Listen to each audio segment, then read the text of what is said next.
ìlú ìkejì arákejì tún gbàlejò ẹ̀mí mímọ́ mẹ́ta lọ́kan náà ni ẹ ti ń gbọ́ láti iye ọjọ́ ìwá wípé àkànṣe ìpàdé àdúrà no more limitation kò sí gbèǹdéke mọ́ yóò bẹ̀rẹ̀ ní ọ̀sẹ̀ yìí 18, 19, 20 that is Wednesday, Thursday and Friday. Bọ́lọ̀ dé Ọmọlódùmarè bàbá Orísun Ayọ̀ ló kọ tèmi jẹ́ o mo láyọ̀ láǹfààní láì sọ fún yín pé wòlíì Ọlọ́run alààyè ni Professor Sam Olúalọ Adámimógo bàbá orí òkè kejì arákejì láti ìpínlẹ̀ Ọ̀ṣun wọ́n ń bẹ nílé agbára yìí láti máa sọ̀rọ̀ ṣàlàyé fún wa bí àkànṣe ìpàdé àdúrà náà yìí ó ti ṣe lọ no more limitation. Bàbá wòlíì Olúalọ ẹ gbàdúrà fún wa. Ayérayé tí ò yí padà gba ọpẹ́ wa. Àmín Jésù. Gbogbo ibi o ti ń gbọ́ mi agbára tó dá ọdún kó gbiná. Àmín Jésù. Májẹ̀mú tí kì í jẹ́ kán gòkè níran rẹ májẹ̀mú yẹn wọlẹ̀. Àmín Jésù. Agbára tó máa ń sọ nǹkan ìrọ̀rùn di nǹkan ogun mọ́ ọ lọ́wọ́ agbára yẹn pòórá. Àmín Jésù. Ẹ̀gún àti èpè ìran tó dá ọdún sójú kan lórúkọ bàbá tọmọ tẹ̀mí mímọ́ ó yá kó gbiná Àmín rẹ̀. Jésù. Wàá dẹ̀ ráàánú. Àmín Jésù. Olúwa wa. Àmín àmín àmín lórúkọ Jésù. Bàbá ẹja fi ọ̀rọ̀ ìbánisọ̀rọ̀ ṣáájú program yìí. Ẹ ṣé lọ kọ́kọ́ láìkì wa tàbí kó fọ́lọ̀ wa lórí Facebook at Prophet Sam Olúalọ láìkì péjì wa kó fọ́lọ̀ ẹ lè mọ̀ bí gbogbo program wa gbogbo bó ṣe ń lọ sí. Bákan náà ẹ̀rọ ìbánisọ̀rọ̀ yìí ó wà fún ìjúwe bí ó ti dé ibi tí ìpàdé àdúrà yìí tí ó ti wáyé ní Babalọlá Memorial International Miracle Camp ní ìkejì arákejì níbi tí a ti pè bàbá Àpọ́sù Ayọ̀ Babalọlá ní 1928 ní ìkejì arákejì. Nọ́mbà yìí wà fún ìjúwe bí ó ti débẹ̀ 070 36 73 94 32 070 36 73 94 32 tàbí 080 39 51 04 20. Bákan náà 080 30 41 94 62. Àwọn ẹ̀rọ ìbánisọ̀rọ̀ tí ẹ ó máa pè mí lórí láti gbé inú ìpàdé àdúrà tí ó máa bẹ̀rẹ̀ ní ọjọ́ Wednesday ọ̀sẹ̀ tí a ń bọ́ sínú rẹ̀ ń lọ yìí lórúkọ Jésù Olúwa yóò dára fún yín. Àmín lórúkọ Jésù. Bàbá wòlíì Olúalọ ká tó máa tẹ̀síwájú kí ló dé tí wọ́n fi ń pe ilé májẹ̀mú yìí ní Babalọlá Memorial International Miracle Camp. Ẹ ṣé ibi tí Olúwa ti pe bàbá Àpọ́sù Ayọ̀ Babalọlá nígbà tí wọ́n ń wa katakata tí wọ́n ń ṣiṣẹ́ ojú ọ̀nà ní 1928 ibẹ̀ yẹn ni katakata ti dúró tí Olúwa ti pe bàbá Àpọ́sù Ayọ̀ Babalọlá pé Joseph ó jẹ́ ojú ìpè tí a ti pe Àpọ́sù Joseph Ayọ̀ Babalọlá ní 1928 lóní olónìí katakata tó dúró ń bẹ̀ kò ní àtúnṣe títí di òní láì sí nǹkan tí ó bàjẹ́ torí pé kí iṣẹ́ Olúwa kó lè bẹ̀rẹ̀ bẹ́ẹ̀ náà ni rere ti gbilẹ̀ tí ó ṣokùnfà ìjọ apostoli ti Kristi. So ojú ìpè tí a ti pe akọni tí gbogbo ilẹ̀ adúláwọ̀ tí wọ́n mọ̀ wípé ní tòótọ́ Olúwa pe Joseph Ayọ̀ Babalọlá ibẹ̀ ni. So ibẹ̀ dẹ̀ jẹ́ ibi tí Olúwa ti ń jẹ́wọ́ títóbi agbára rẹ̀ odò agbára wà ńbẹ̀ àti bẹ́ẹ̀ bẹ́ẹ̀ lọ tí Ọlọ́run ń lò fún ìwòsàn àti ìtúsílẹ̀ àwọn àyànfẹ́ rẹ̀ ní ìlú ìkejì arákejì. Bàbá ọ̀rọ̀ Ọlọ́run. Ẹ ṣé gẹ́gẹ́ bí ẹṣin ọ̀rọ̀ tí mo wá ṣe agbẹnusọ àwọn aláṣẹ ìjọ yìí tí a fẹ́ ṣiṣẹ́ lé lórí ní ìlú ìkejì arákejì. Bákan náà mo mọ̀ pé bàbá wa jíìrere àgbà ìjọ yìí ó yẹ kí àwọn náà ó yẹ kí wọ́n wà lórí rédíò yìí ṣùgbọ́n ọ̀nà ló pọ̀ fún àwọn iṣẹ́ kan tí àwọn bàbá wa aláṣẹ ajíìrere àgbà ìjọ yìí tí wọ́n ṣe lọ náà ṣe sọ pé ọmọ máa káàkiri àwọn orí rédíò kankan náà kémi náà máa káàkiri ti àwọn ibì kan òun náà ni a pè ní kò sí gbèǹdéke mọ́ kò sí no more limitation. Kí ni gbèǹdéke? Ẹ jẹ́ kí n tẹ̀ tó sọ̀rọ̀ pé kí ni gbèǹdéke. Now tí ẹ bá wo àwọn kan gbé rere ṣe láyé wọ́n ṣe àṣeyọrí wọ́n láyọ̀ inú ń bí àwọn ẹlòmíràn ń jowú kíkorò inú ẹlòmíràn ń bàjẹ́ pé ṣé ìwọ nìkan ló wà láyé ni ṣé ìwọ nìkan ló wà láyé ni kì í ṣe bẹ́ẹ̀ àwọn tẹ́ ẹ rí yẹn ogun ló ṣẹ́ fún wọn. Mo ń sọ nǹkan kan fún ẹ̀yin àyànfẹ́ ìyàtọ̀ wà láàrin ogun tàbí kádàrá tàbí àyànmọ́. Ogun yàtọ̀ sí àyànmọ́ àti kádàrá. Inú ayé lèèyàn ti bá ogun. Kádàrá òun ní nǹkan tí àyànmọ́ èèyàn téèyàn mú wáyé láti ọ̀run pé n tó máa dà ní eléyìí. So o lè yan orí owó wá sáyé o lè yan mìíràn ṣùgbọ́n ẹni tó mú orí owó wá sáyé tó bá dénú ayé tó gun bá dìde sí orí owó lè dorí ẹrú. Ẹni tí a mú wáyé bí akọni tí ó bá ṣiléwọ̀ ó lè di ẹni ilẹ̀ lásán. Ìyẹn ni pé inú ayé logun ti ń ja ènìyàn. Bó ṣe ṣẹlẹ̀ sí àwọn akọni nínú bíbélì nìyẹn o, bó ti ṣẹlẹ̀ sínú àwọn akọni ẹlẹ́sìn gbogbo nìyẹn. Nítorí pé ìgbà fẹ́ bí Jésù bẹ́ẹ̀ni pé àwọn amòye rí ìràwọ̀ rẹ̀, wọ́n wá ròyìn ayé rẹ̀, wọ́n ròyìn rẹ̀ fún Hẹ́rọ́dù pé àwa fẹ́ lọ forí balẹ̀ fún ìràwọ̀. Ìbéèrè mi ni pé ṣé ọmọ tí a bí lọ́jọ́ kan ṣoṣo tó lè di ọba? Lójijì ni Hẹ́rọ́dù dìde pé ká lọ máa pa gbogbo àwọn ọmọ láti ọjọ́ kan sí ọmọ ọdún 10 nítorí ológo. Kí ni tán fẹ́ ṣe yẹn? Wọ́n fẹ́ gbé gbèǹdékele kí ó mọ̀ lè jẹ́ bí olùgbàlà. So ó yan orí ọba wá sí ayé, ó yan orí olùgbàlà àwọn Júù wá sí ayé. Ṣùgbọ́n Hẹ́rọ́dù, ẹni tó yẹ kó máa rule ní Jerúsálẹ́mù, gbogbo Ísírẹ́lì wọ́n lè lọ sí Íjíbítì. Ogun ló lè lọ, because Olúwa ló fi ara, Olúwa rán àwọn amòye sí pé ẹ lọ sọ fún Joseph àti Maria wípé ẹ gbé ọmọ ọwọ́ yìí sá lọ sí Íjíbítì. Tí tẹ́ ẹ bá gbé lọ síbẹ̀, Fáráò ó máa pa. Ẹ rí i pé ẹni àyàn wá látọ̀run, ẹni ìfàmì òróró yàn ni, ṣùgbọ́n ó dénú ogun. Ẹ má gbàgbé Bíbélì pé inú mi bàjẹ́ nítorí pé mo dá ènìyàn. Ta ló sọ pé inú ń bàjẹ́? Ọlọ́run ló sọ pé inú ń bàjẹ́ pé òun dá ènìyàn. Kò sọ wípé inú ń bàjẹ́ torí pé òun dá ẹranko. Kò sọ pé inú ń bàjẹ́ nítorí pé òun dá kìnìún, because àwọn ẹranko wọ̀nyí wọn ò fi wà ara wọn pamọ́. Ìtàn jẹ́ ni wọ́n máa ń wò. Tẹ́ bá rí èèyàn méjì tán bá yọ̀ mọ́ra, tán bá kí ara, inú ẹlòmíràn ọ̀bẹ ló máa gbé dání, inú ẹlòmíràn ẹ̀gún ló máa gbé dání. Ìyí ń ṣe ìrèdí tí Ọlọ́run fi dá wa sí ayé là ń bá pàdé lónìí. Tí n bá ní kí n máa sọ̀rọ̀ lọ́nbẹ̀ yẹn, ilẹ̀ máa ṣú. So now tí mò ń sọ ni pé inú ayé la ti bá ogun. So ọ̀pọ̀lọpọ̀ ń pe ogun ní kádàrá tàbí àyànmọ́ òun. Kì í ṣe Bíbélì pé ohun gbogbo tí Ọlọ́run dá, ó ní kíyèsí, ó ní dáradára ni. Kí ni nǹkan tó wá ṣe tí ayé rẹ tó fi rí bó ṣe rí yẹn? Bí ayé rẹ ṣe rí torí pé gbèǹdékele ọ ló ṣe ń wo àwọn tó ń ṣe rere, tínú fẹ́ lè mọ bí ọ pé bó ni mo ti yan tèmi tí ayé mi ṣe dúró sí ibi tó dúró sí yìí. Now gbèǹdéke ni tó wá túmọ̀ sí ni pé odi tí a fi, ìlà tí a fà pé má kọjá ibí yìí o, má kọjá bí yìí. Bí ẹ̀yin tẹ́ ra ilẹ̀, ẹ rí i pé èèyàn ò lè ra ilẹ̀ kó má fi àmì sí. Ó lè jẹ́ blọọkù ló fi ṣàmì sí. Ó níbi tí ilẹ̀ Nàìjíríà dé, ó níbi tí ilẹ̀ ìdílé kan dé, ó níbi tí ilẹ̀ ìlú kan dé. Gbèǹdéke nìyẹn. Ẹni tó bá kọjá rẹ̀, ẹ rí i pé ogun ni wọ́n fi ń gba ilẹ̀ ré kọjá. Tó o bá fogun gba ilẹ̀ ré kọjá, wàá lo owó láti gba ilẹ̀ ré kọjá. So àwọn téèyàn lè lò ó pọ̀ púpọ̀. Ó lè lo ènìyàn mímọ̀ láti ré kọjá kí wọ́n sọ pé òkè mo fún ọ ní ibi bíi sí. Ṣùgbọ́n ò lè gbà lójú lásán. Tó bá sọ pé o fẹ́ gbà lójú lásán, wọ́n lè pa ọ́. So tán bá gbé gbèǹdéke lé ayé ènìyàn, ò lè kọjá ibẹ̀ lójú lásán.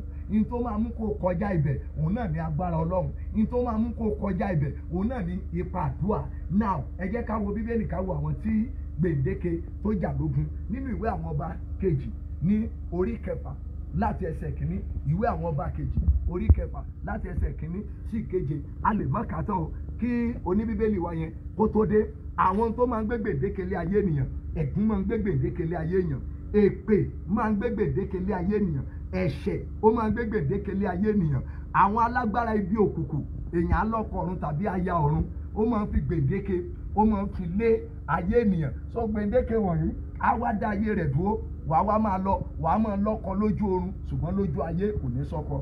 Gbèǹdéke alágbára ibi òkùnkùn, ẹlòmíràn á máa bí ọmọ lójú àlá, kò ní rọ́mọ bí lójú ayé. Gbèǹdéke tí àwọn alágbára ibi òkùnkùn tán fi sínú ayé rẹ nìyẹn. So tó bá fẹ́ bọ́ nínú àwọn ogun gbèǹdéke bíi gbèsè, kó má lè dá nǹkan rere ṣe, kó má fi rọrùn, kó má fi ṣe nǹkan kan, kó kàn jẹ́ pé ìnira ṣáá ni.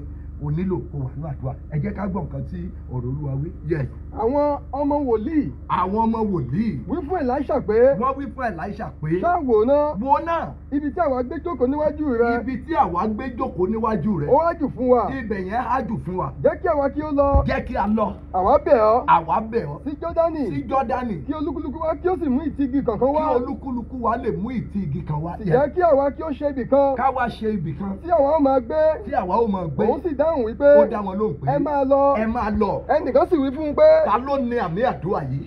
Gbogbo agbára tó dá ọdún tó lò ní lọ, agbára yẹn gbiná sọ. Gbogbo májẹ̀mú tó ní iṣẹ́ rẹ yẹn ò ní tẹ̀wájú. Gbogbo májẹ̀mú tó lò ní rọ́mọ bí. Gbogbo májẹ̀mú tó lò ní láyọ̀. Gbogbo májẹ̀mú tó lò ní dunnú lórí ọmọ. Májẹ̀mú yẹn kó gbiná sọ. Yes. Kí ó wù ọ́. Kí ó wù ọ́. Èmi bẹ̀ ọ́. Wọ́n bẹ wòlíì ni o. ìwọ náà pàdé ọlọ́run ní ìkejì arákejì ní on the 18, 19, 20 jẹ́ ká bẹ ọlọ́run kó o sì wá gbóhùn ọlọ́run nípasẹ̀ àwọn wòlíì rẹ̀. Ọlọ́run ti múra bàbá wa Ajínrere Àgbà sílẹ̀. Èmi Olúwa tí mo bọ́ sọ̀rọ̀ lọ́wọ́lọ́wọ́ yìí, Ọlọ́run ti múra mi sílẹ̀ fún àwọn iṣẹ́ àmì àti iṣẹ́ ìyanu. Ọlọ́run ti múra àwọn ìránṣẹ́ Ọlọ́run Pastor Adansin àti bẹ́ẹ̀ bẹ́ẹ̀ lọ tí a jọ kórajọ papọ̀ ṣiṣẹ́ ìránṣẹ́ yìí pẹ̀lú Ajínrere Àgbà ìjọ yìí. Ìwọ náà wá jẹ́ ká bẹ Ọlọ́run fún ọ. Ìwọ náà wá gbóhùn Olúwa kó o lè kúrò lójú ọ̀nà gbèǹdéke. Yes. láti bá àwọn ìránṣẹ́ rẹ lọ. Láti bá àwọn ìránṣẹ́ rẹ lọ. òun sì dáhùn pé. òun wá dáhùn pé. èmi ó lọ. èmi ó lọ. bẹ́ẹ̀ ni wọ́n bá wọn lọ. Ó tẹ̀lé wọn lọ. nígbà tí wọ́n sì dé. Number 1, wọ́n ti kọ́kọ́ jáde kúrò ńbẹ̀ yẹn. Tó o bá kúrò náà nínú ilé, ó túmọ̀ sí pé ibi ọ̀dẹ̀ ọmọ yẹn ò ti kúrò ńbẹ̀. Àwọn kan wà tó yẹ pé wọ́n á kàn fẹsẹ̀ tẹ ìkejì, wọ́n á dẹ̀ kúrò ńbẹ̀. Àyípadà dẹ̀ ń dé. Àwọn ẹlòmíràn irú omi níbẹ̀ náà ó fò sí, tán ó wẹ̀ ńbẹ̀, táyípadà máa dé. Èmi ò sọ ilé lọ́rọ̀ ẹnu o. Tẹ́ bá débẹ̀ ẹ mọ̀ tí mò ń sọ. Agbára Ọlọ́run wà bíi tàtijọ́. Àwa la ò sin Ọlọ́run yẹn bíi tàtijọ́ mọ́. Ẹ̀yin lẹ ò gbàgbọ́ mọ́ nínú ọ̀rọ̀ àwọn wòlíì. Ẹlòmíràn sọ pé àwọn yẹn ti tún dé nìyẹn o. Bẹ́ẹ̀ kọ́ o, ohun Olúwa ni. Iṣẹ́ àmì àti iṣẹ́ ìyanu ó ń ṣẹlẹ̀. Ara nǹkan tí ò jẹ́ kí ọ̀pọ̀lọpọ̀ bọ́ nínú ogun gbèǹdéke nìyẹn. Ó lógun, ó ti gbàgbọ́ pé kádàrá àti àyànmọ́ òun ni. So kò sí irú ọ̀rọ̀ tẹ́ ẹ lè sọ sẹ́yìn pé Bíbélì náà yìí pé wèrè ní ọ̀rọ̀ àgbélébùú létí ẹni tó bá ń ṣègbé. Ẹni jẹ́ ọmọ ìyá mẹ́fà, kò sí ẹnì kankan tó láṣeyọrí. Ẹ̀dẹ̀ ń sapá, ẹ̀ ń tiraka, ṣùgbọ́n ayé yín dúró sójú kan. Mọ́mì kán má bàa mú ọ lájẹ́. Bàbá kán má bàa mú ọ lájẹ́. Wá gbàdúrà káwọn ọmọ rẹ bọ́ nínú ogun gbèǹdéke. Pé àwọn ọmọ yẹn fún ara wọn, káwọn náà pàdé Ọlọ́run nínú prógámù yìí. Á dára fún yín. Kó o dẹ̀ jọ̀ǹda ayé rẹ fún Jésù. Pinnu nínú ọkàn rẹ pé o fẹ́ lọ rí olùgbàlà. O fẹ́ lọ bá ẹni mímọ́ Ísírẹ́lì, o fẹ́ lọ bá pàdé. Ìkẹta pé o fẹ́ lọ gbóhùn Olúwa láti ọ̀dọ̀ àwọn wòlíì Ọlọ́run tí Ọlọ́run yọ́nú sí, á sì dára fún yín. Àmín lórúkọ Jésù. Bàbá wòlíì Olúwalọ Adámimógo tí wọ́n jẹ́ bàbá orí òkè ìkejì arákejì láti ìpínlẹ̀ Ọ̀ṣun lẹ lórí ọ̀fẹ́ láti máa gbọ́ láti ẹ̀kan ní fún ti àkànṣe ìpàdé àdúrà lélẹ̀ tí ó wáyé ní Wednesday, Thursday, Friday ọ̀sẹ̀ yìí 18, 19 and 20. Bàbá wòlíì Olúwalọ kó ti pé à ń sọ nǹkan síwájú. Gbèǹdéke, ǹjẹ́ a lè sọ pé ogun gbèǹdéke ló ń bá ẹni pé tí yóò tẹ́ pé ó lówó ó kọ́lé ṣùgbọ́n kò sí àyípadà, kò sí nǹkan ọ̀tun tí a lè pè ní gbèǹdéke náà. Náà wẹ́ àwọn olówó kan wà, wọn ò mọ ohun tó ń fowó ṣe. Kì í ṣe irú tó fẹ́ wù wọ́n ni wọ́n ń dówó lé lórí. Olówó máa ń lérò rere nínú ọkàn, ṣùgbọ́n èrò rere tó bá ti ní nínú ọkàn tó bá ti ń kú mọ́ nínú gbèǹdéke ni. So àwọn kan wà, irú ilé tó wù wọ́n tán bá débi ilé wà gbọ́, mo dẹ̀ láìkì ibi yìí o, wọ́n lára yẹn sínú, ṣùgbọ́n torí gbèǹdéke tá a gbé síbẹ̀ wọ́n lè má lè kọ́ tara wọn lákọ̀yọrí kó jẹ́ pé kán lọ rà ní. Ìgbà tó lọ rà tí ò dàbí irú nǹkan tó fẹ́, ọ̀tọ̀ ni o. Gbèǹdéke wà. Olówó gbèǹdéke máa ń mú wọn. Gbèǹdéke àìsàn wà nínú olówó mìíràn tó jẹ́ pé ẹ̀rù á máa bá ẹlòmíràn pé dáàdì mi dẹ̀ lówó lóòótọ́ o, ṣùgbọ́n ó kú at the age of this. Mọ́mì mi dẹ̀ lówó ìwọ̀nba ìlú. Àwọn ẹlòmíràn àìsàn ní gbèǹdéke tiwọn. Gbèǹdéke àìsàn kò ní kéèyàn má lówó. O lè lówó ṣùgbọ́n inú owó rẹ yẹn ò ní kọjá bíyì. Nǹkan pè ní gbèǹdéke nìyẹn. Pé èèyàn ò lò, kì í ṣe gbogbo ẹni tí gbèǹdéke oníkálukú ọ̀tọ̀ọ̀tọ̀ ni. Gbèǹdéke mọ́lọ́pọ̀ wà pé wọ́n má rì nílé yín. Gbèǹdéke àwọn ẹlòmíràn ni pé wọ́n gbélé ọkọ di alẹ́ nílé yín. Mọ́mì rẹ̀ lè fẹ́ ìyàwó mẹ́ta, ó lè fẹ́ ọkọ mẹ́ta. Tó bá débẹ̀ adé ilé bàbá wọn náà ló máa padà sí. Gbèǹdéke nìyẹn. Wọ́n lè wà òkè, wọ́n lè lówó. Gbèǹdéke àwọn ẹlòmíràn bó ti wù kẹ́ ṣe wàhálà tó ibi náà máa fi ń san fún wọn. Tó bá wá sọ fún mọ́mì tàbí dáàdì wa ní ọmọ mi èmi ló jọ. Nítorí túmọ̀ sí ni pé gbèǹdéke ogun tó já ìyá tó bí ọ òun náà ló ń jà ìwọ náà. Ẹ rí i pé gbèǹdéke ó pín sóríṣiríṣi. Àwọn ẹlòmíràn gbèǹdéke àgàn ni. Ẹlòmíràn kò lọ́mọ kan ju ẹyọ kan lọ ni. So gbèǹdéke ní tó jinlẹ̀ ni o, àdìtú ńlá ni. So tí ilé rẹ bá ṣí tó o sì gbàgbọ́ nínú Ọlọ́run, máa bọ̀ ní ìpàdé àdúrà yìí. Ìkejì, àkókò orí ọ̀fẹ́ ni láti gbàdúrà pé Power House Oṣù Àbàbàọlá yóò wà ní ṣíṣí sílẹ̀. Ẹ ti ń gbọ́ lórí àwọn jíngù láti gbà. Tá a gbàdúrà fún ọ bẹ́ẹ̀ tí àwọn bàbá wa Ajínrere Àgbà Wòlíì Ẹ̀sìkáyọ̀ Olúbóyè Ọládèjì tó gbàdúrà fún ọ. Táwọn náà gbàdúrà fún ọ bẹ́ẹ̀ èmi Olúwa lọ ẹlòmíràn ló ti pẹ́ tẹ́tí wá wá kiri láti ọjọ́ yìí wọ́n á ní oore ọ̀fẹ́ a máa wà nínú ilẹ̀ májẹ̀mú tí a ti pe bàbá àpòsù ní 1928 gbogbo ẹ̀yin ìránṣẹ́ Ọlọ́run alààyè tẹ́ ń retí pé kí ẹ̀mí mímọ́ tú idà ẹ̀mí yín pọ́n ẹ máa bọ̀ nínú ìpàdé àdúrà yìí Babalọlá Memorial International Miracle Camp kò wà fẹ́ nìkan kì í ṣe Christ Apostolic Church nìkan ló wà fún torí pé ìpè àpòsù Babalọlá kò wà fún Christ Apostolic Church nìkan ó wà fún gbogbo ayé so pé òkè má fi ara rẹ sí abẹ́ ìgbèkùn pé mi kì í ṣọmọ CAC má fi ara rẹ sí abẹ́ ìgbèkùn pé mi ò kì í ṣe Christian máa bọ̀ níbẹ̀ nígbà tí wọ́n bá dán wò tó rí pé rere ni Olúwa kò séyàn tí ó kọ nígbà tó máa yọ̀dá ayé rẹ̀ fún Ọlọ́run tí wọn náà ó gbà lóògbà tó lùgbà lọ so kì í ṣe ọmọ ìjọ CAC nìkan là ń ké pè à ń pe gbogbo ẹ̀yin ènìyàn tí ọ̀rọ̀ yìí bá tó kàn níbi tó lágbára ó ń tajà wọ́n gbé òkúta lé lórí gbèdéke lòkúta ó ń gbèsè ló jẹ́ òmò tó kù ó fẹ́ lọ ronú para rẹ̀ mo láyọ̀ láti sọ fún ọ pé mọ́ para rẹ̀ torí pé agbára Ọlọ́run wà láàyè síbẹ̀ ṣáà pinnu pé o fẹ́ lọ pàdé Ọlọ́run wọ́n fi ara rẹ̀ sí abẹ́ ìgbèkùn òun lálá ibi gbogbo ìgbà wọ́n máa ń rìn ọmọlẹ̀ ní lójú oorun lójú àlá kí ló dé tó sì wá gbàdúrà sí Olúwa gbèǹdéke kan nìyẹn ẹ mọ̀ pé àwọn nǹkan kan wà tá à lè máa sọ fún yín lórí rédíò tàbí tẹlifíṣàn tó jẹ́ pé àwọn àmì tẹ́ ó máa rí tẹ́ ó fi mọ̀ pé gbèǹdéke ni ẹlòmíràn tó bá ti fẹ́ gòkè báyìí akàbára ẹ̀ nílé ìwé tó ti lọ sí orí gbèǹdéke ni o tó bá ti lè rí ara ẹ̀yẹn kò possible kó ní àṣeyọrí ó lè jẹ́ pé ìgbà tó fẹ́ ṣe interview àwọn àmì kan wà fún gbèǹdéke tó yẹ pé tá a bá dénú ìpàdé àgbà ní 18 19 20 ní ọ̀sẹ̀ tá a fẹ́ bọ́ sí yìí alágbára púpọ̀ tàbí lọ́sẹ̀ tó wà nínú rẹ̀ yìí á dára fún ọ. àmì ìkejì arákejì ìpínlẹ̀ Ọ̀ṣun ló wà. bẹ́ẹ̀ ni sà. báwo la ṣe débẹ̀. ẹ ṣe gbogbo ẹ̀yin tẹ́ ń bọ̀ láti Adó Èkìtì jẹ́ kí n lo Adó àsì center bóyá olórí ọ̀fẹ́ tó wọ mọ́tò di Adó ṣáà gba ti ọ̀nà tó lọ sí Ìlàwẹ̀ bóyá òun gbé mọ́tò rẹ bọ̀ gba tọ̀nà Ìlàwẹ̀ láti Ìlàwẹ̀ yẹn wàá dé Ìgbàrà Odò Ìgbàrà Òkè lẹ́yìn Ìgbàrà Òkè ṣáà béèrè pé ọ̀nà tó lọ sí kejì express tó lọ sí Ìbàdàn tó lọ sí Àkúrẹ́ yẹn lọ á yà sí bí ìgbà tó ń fèsì ọ̀nà Èkó padà wàá ti rí ní ẹ̀gbẹ́ Ọ̀wẹ́nà kò séyàn tí ò mọ Ọ̀wẹ́nà níbi tí wọ́n ti ń ta ọ̀gẹ̀dẹ̀ nǹkan kan yẹn tó bá ti kọjá Ọ̀wẹ́nà yẹn sísàlẹ̀ díẹ̀ ìkejì lóde dúró yẹn wàá ti rí sáńbọ̀dù gàdàgbà lójú títì pé Babalọlá Memorial International Miracle Camp ní Jábù University méjèèjì jọ papọ̀ sí ojú kan bẹ́ẹ̀ ni so tó bá ń bọ̀ láti Èkìtì ṣáàdé Ìgbàrà Odò Ìgbàrà Òkè sí ìkejì arákejì tó bá ń bọ̀ láti Oǹdó súnmọ́ bẹ̀ ẹ̀yin ará Oǹdó yẹn Oǹdó town ó yìí sì fún yín púpọ̀ láti dé ìkejì arákejì wọ mọ́tò tí ó ń lọ sí Ọ̀wẹ́nà nílùú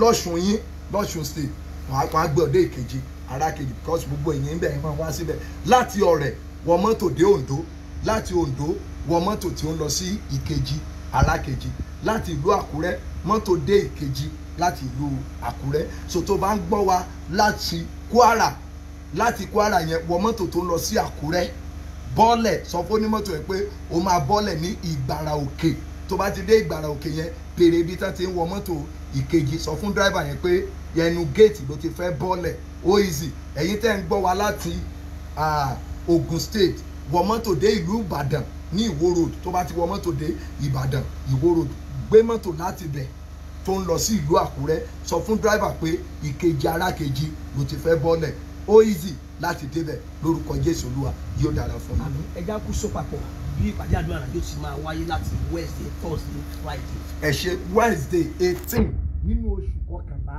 tí a wà nú ẹ̀ yìí ní ọ̀sẹ̀ tá à ń wò níwájú tàbí ọ̀sẹ̀ tó ti bẹ̀rẹ̀ rẹ̀ yìí gangan nípàdé àdúrà yẹn ló máa bẹ̀rẹ̀ ní aago 8 àárọ̀ ní Ajínrere Àgbà ìjọ yìí náà máa declare program yẹn open ní orúkọ bàbá wa Akin Ọ̀ṣun àti bàbá wa Ẹ̀sọ́ Ọ̀ládélé wọ́n á declare program yẹn open ní aago 8 àárọ̀ ní ọjọ́ Wednesday that's on the 18th oṣù kọkànlá tí a wà nínú rẹ̀ yìí. bákan náà tó bá di aago 12 àṣòrí ọ̀fẹ́ àárín àkókò yẹn sókè ẹ máa ní orí ọ̀fẹ́ láti rí àwọn wòlíì one-on-one counseling yẹn ìwọ tó bá tètè débẹ̀ tó bá forúkọ lẹ̀ tó bá di aago 3 another program ó tún bẹ̀rẹ̀ di aago 6 ìrọ̀lẹ́ tá a bá tún parí yẹn àárín that period yẹn náà làá máa wọnú power house láti lọ́ mọ̀ béèrè nǹkan tí a fẹ́ níbẹ̀ tó bá di aago 10 lóru sí aago 3 ní ìdájí ní ìṣọ́ òru bẹ́ẹ̀ láà ṣe ṣe títí tí di ọjọ́ Friday ní on the 20 tá a fi ṣe ìṣọ́ òru mọ́jú ìṣọ́ òru Friday yẹn gbogbo ibikíbi tó bá wà mọ́ mi sí ẹ̀ káàkiri mo láyọ̀ láti sọ fún yín pé ẹnu guest house tó wà nínú ìkejì wọ́n ti fẹ́ búùkù 50% kí n má fi kún tàbí kí n má sọ jù kí n má sọ pé wọ́n ti fẹ́ gbà tán níyẹn guest house tó wà bẹ́ẹ̀ so tètè múra ó túmọ̀ sí pé àwọn tó ń bọ̀ láti ibi tó jìnnà wọ́n ti ń búùkù ibi tí wọ́n lè dé sí láti lè wá gbàdúrà àti láti lè wá rí àwọn ìránṣẹ́ Ọlọ́run mo ti sọ fún wọn pé mọ̀ wo wá lórí Facebook wa lọ́wọ́lọ́wọ́ ẹ lè túbọ̀ mọ̀ náà nípa àdírẹ́sì yẹn Prophet Sam Olú alọ́ lórí Facebook like page yẹn o follow ẹ tàbí lórí Instagram Prophet Sam Olú alọ́ JP follow ẹ rí gbogbo àdírẹ́sì àwọn program wa yẹn lórí ẹ tàbí kó mọ̀ pé sórí ẹ̀rọ ìbánisọ̀rọ̀ yìí láti lè mọ̀ bó ṣe dé ìkejì arákejì 070 36 73 94 32 tàbí 080 39 51 04 20 tàbí 080 30 41 94 63 wàá máa pè sí orí ẹ̀ bó ṣe dé ìlú ìkejì arákejì gbogbo ẹ̀yin ará Ògùn state ẹ̀yin ará Lagos state wọ mọ́tò tó gbéra láti Èkó sọ fún pé ìkejì arákejì ló ti máa bọ́lẹ̀ mọ́tò tó lọ sí ìlú Àkúrẹ́ lórúkọ Jésù Olúwa yóò dára fún yín. lórúkọ Jésù àwọn ìránṣẹ́ Ọlọ́run tí ó máa darapọ̀ mọ́ yín àti àwọn ìlú ẹbí mélòó. ẹ ṣe gẹ́gẹ́ bí ẹ ti mọ̀ wípé ìkejì arákejì òun ni orísun Christ Apostolic Church láti orí àwọn bàbá wa Akin Ọ̀ṣun tí wọ́n jẹ́ ààrẹ ìjọ yìí bàbá wa General Superintendent bàbá wa Ẹ̀sọ́ Ọ̀ládélé ní bàbá wa ajínrere àgbà ìjọ yìí ni ó máa ṣojú wọn bàbá wa wòlíì Ẹ̀sìkáyà Olúbóyè Ọ̀ládèjì ni wọ́n wà wọ́n á wà ń bẹ̀ ni kì í ṣe pé wọ́n á wá tí wọ́n ó lọ rárá o wòlíì Ẹ̀sìkáyà Olúbóyè Ọ̀ládèjì ajínrere àgbà ìjọ yìí wọ́n máa wà ní ìlú Ìkejì fún gbogbo ọjọ́ mẹ́tẹ̀ wọ́n á tẹ̀ ti wà ń bẹ̀ láti ọjọ́ Monday títí di ọjọ́ Saturday tí ó máa parí yẹn ni pé láti bí on the 16 ni wọ́n ti máa wà ń bẹ̀ so èmi fún ara mi Prophet Sam Olú alọ́ tí mo jẹ́ coordinator ìkejì arákejì mo máa wà ń bẹ̀ fún àdúrà bóyá o fẹ́ rí mi fún counseling àyè máa wà fún ọ láti lè rí wa fún counseling program yẹn igbákejì mi ń bẹ̀ Pastor Friday Adansin òun náà máa wà ń bẹ̀ pẹ̀lú wa àti ọ̀pọ̀lọpọ̀ àwọn ìránṣẹ́ Ọlọ́run tí àjọ máa kórajọ papọ̀ ṣiṣẹ́ ìránṣẹ́ pẹ̀lú bàbá wa ajínrere àgbà ìjọ yìí bákan náà àwọn olórin ẹ̀mí Lady Evangelist Dr. Bisi Aláwìyé Àlùkò ó máa wà ń bẹ̀ Arambada Twins láti ìlú Ṣàgámù wọ́n máa wà ń bẹ̀ bákan náà Sarah Praise láti Abẹ́òkúta wọ́n máa wà ń bẹ̀ Laisha Akíntúndé Ọlọ́run ò sọ bẹ́ẹ̀ wọ́n máa wà ń bẹ̀ àti bẹ́ẹ̀ bẹ́ẹ̀ lọ ọ̀pọ̀lọpọ̀ akọrin ẹ̀mí ló ń bọ̀ nínú ìpàdé àdúrà ní 18 19 20 ní ọ̀sẹ̀ tí à ń bọ́ sí lọ yìí tàbí tí a ti wà nínú rẹ̀ yìí á dára fún yín. ìsọ̀rí àwọn èèyàn oní Ọlọ́run àbá yín retí níbẹ̀. ẹ ṣe gbogbo ẹ̀yin tó jẹ́ pé bákan ni gbogbo ogun tẹ́ jọ ní nílé yín tí ẹ ti mọ̀ ta la lè pè lénìyàn ìyàtọ̀ wà láàrin èrò àti ènìyàn ẹ lè pọ̀ nínú ilé ṣùgbọ́n ta lẹ́nìkan gidi kan tó ṣe gbòógì níbẹ̀ tó bá ti kíyèsí pé tí nǹkan tó bá tiẹ̀ tó nǹkan bíi 400,000 lẹ́ẹ̀kan ṣoṣo tó nílò rẹ̀ ta ni mo lè tábà nínú bẹ̀yẹn tó bá wẹ̀yìn wò pé ó dàbí pé kò sí àrètí rẹ̀ nínú ìpàdé àdúrà yìí o lára nínú ṣùgbọ́n àrà yẹn ò jẹyọ àrètí ẹ̀ nínú ìpàdé àdúrà yìí o ń wojú Ọlọ́run fún ọmọ máa bọ̀ nínú ìpàdé àdúrà yìí o ń wojú Ọlọ́run fún ọkọ máa bọ̀ nínú ìpàdé àdúrà yìí ilé iṣẹ́ rẹ kò lọ déédéé máa bọ̀ nínú ìpàdé àdúrà yìí torí ọmọ bóyá ọmọ rẹ ò ní ìgbàlà máa bọ̀ nínú ìpàdé àdúrà yìí bóyá ọmọ tinú ẹ̀ṣẹ̀ kan bọ́ sínú ẹ̀ṣẹ̀ mìíràn gbéra kó máa bọ̀ nínú ìpàdé àdúrà yìí Olúwa fẹ́ bẹ̀ ọ́ wò ó sì fẹ́ tú ọ sílẹ̀ ní ìpàdé àdúrà yìí gbogbo ẹ̀yin tẹ́ mọ́ ní ìbálòpọ̀ ojú àlá tàbí tẹ́ mọ́ ju oúnjẹ ojú oorun ẹ mọ̀ wípé nírú àkókò yìí arán mi sí ọ̀pọ̀lọpọ̀ ẹ̀yin ènìyàn wọ̀nyí bẹ́ẹ̀ tí ẹ̀dẹ̀ ń dẹwò tẹ́rí pé rere ni Olúwa ẹ̀yin tán de ọmọ mọ́ nínú ẹ̀yin tó yún mọ́ ń bàjẹ́ mọ́ yín lára àti bẹ́ẹ̀ bẹ́ẹ̀ lọ máa bọ̀ nínú ìpàdé àdúrà yìí kó jẹ́ ká jọ gbàdúrà sí Olúwa ẹ̀yin tó jẹ́ pé gbèsè ní ọjà rẹ̀ ò lọ déédéé máa bọ̀ ní ìpàdé àdúrà yìí wò wá lórí Facebook yẹn kó lè fi mọ̀ bí àdírẹ́sì yẹn bó ṣe máa lọ ó dẹ̀ máa lọ náà lórí Facebook yẹn bákan náà at Prophet Sam Olú alọ́ fọ́lọ̀ ẹ̀ wá rí àwọn gbogbo program yìí wàá rí wò ní orí ẹ̀ ṣùgbọ́n Wednesday Thursday Friday orí ọ̀fẹ́ á wà fún yín láti ṣí Power House Ayọ̀ Babalọlá mọ̀ pé sórí ẹ̀rọ ìbánisọ̀rọ̀ yìí bó ti dé ibi tí pàdé àdúrà yìí yóò ti wáyé 070 36 73 94 32 tàbí 080 39 51 04 20 20 080 30 41 94 63. mo gbà ní àdúrà gbogbo agbára tó gbé àyànmọ́ rẹ dání agbára yẹn gbiná. Àmín Jésù. gbèǹdéke ẹ̀gún lórí ẹ ó parẹ́. Àmín Jésù. ọwọ́ ogun lára rẹ ó gbiná. Àmín Jésù. bí o ti ń gbóhùn mi yẹn lọ́ra àánú gbà. Àmín Jésù. ìwọ tó sówó gan tó ti ronú ìpàdé ìdẹ́ wù mí lọ ṣùgbọ́n kò sówó ọkọ̀ kó tó di ọjọ́ Monday Tuesday Wednesday Thursday ọ̀sẹ̀ yìí Olúwa pèsè fún Àmín Jésù. wà á dẹ̀ ra àánú gbà. Àmín Jésù. Nàìjíríà kó wà lálàáfíà. Àmín Jésù. ṣéètì gbogbo tẹ́ ti ń gbọ́ wa kó wà lálàáfíà. Àmín Jésù. iléeṣẹ́ rédíò kó wà lálàáfíà. Àmín Jésù. Jésù Olúwa wa. Àmín àmín àmín orúkọ Jésù. ẹ já fìpàdé sí ìkejì arákejì ní ìpínlẹ̀ Ọ̀ṣun ní Wednesday Thursday Friday 18 19 and 20 Lóṣù yìí. lóṣù yìí lọ́sẹ̀ yìí Bọ́rọ̀dé Ọmọlódùmarè lórúkọ tí èmi jẹ́ ẹ ṣé púpọ̀.